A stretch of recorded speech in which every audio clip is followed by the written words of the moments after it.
French journalists were caught fabricating fake news about China and became total laughingstocks. Let me tell you how hilarious it is. In February, the French TV program Cash Investigation aired a video accusing Chinese factories of using child labor and Uyghur forced labor. But the whole video is full of false information, misleading questions, and staged scenes. Two French journalists based in China, Marine Zambrano and Justin Jankowski, came to Shandong province and disguised themselves as food and travel vloggers. They went to a Chinese factory, a supplier for the French sports company Decathlon. One of them pretended she was lost and desperately wanted to use the toilet. So out of good heart, the guard of the factory let her in, and she went in with her hidden camera. She went in looking for Uyghur workers because according to Western narrative, any working Uyghur is forced labor. But she couldn't find any. Then she saw a 12-year-old girl who was the daughter of employee.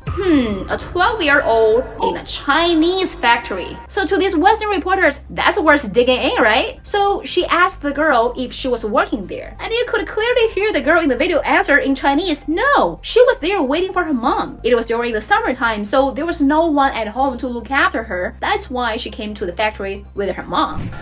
Je suis là pour donner un coup de main. Je suis venue avec ma mère. Qui est ta mère? Elle est là-bas. Comment tous les jours? Non, je vais à l'école. Mais pendant l'été, il n'y a personne à la maison pour s'occuper de moi.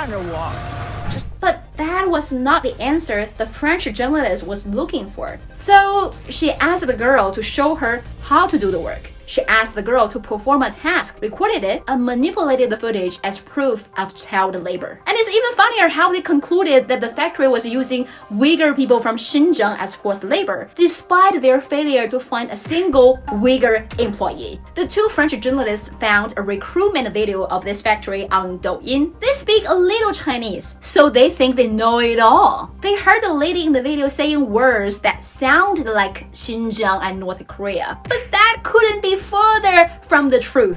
还有咱满新疆，还有朝天珠江等等哈。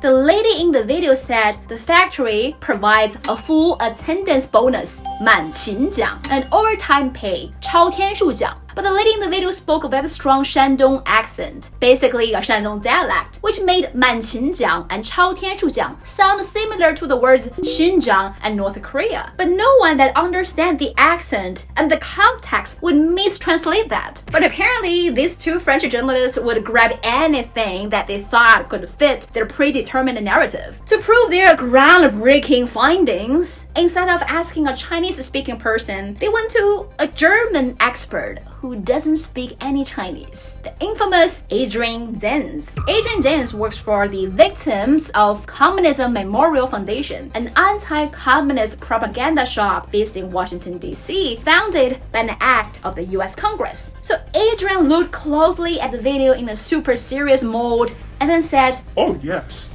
she said Xinjiang, North Korea." Xinjiang et Corée du Nord. Okay. Well, you can ask me. I think I understand Chinese better than all three of you. Even the whole video, aired on French national television, is full of absurdity. It did bring unimaginable consequences, causing the factory to temporarily shut down and hundreds of employees to lose their incomes, including the mother of that 12-year-old girl. And that is what the Western-created Xinjiang narrative intends to do, harming the people they claim to care about. What these two French journalists did hurt Chinese people's trust in foreign tourists and the real travel bloggers too.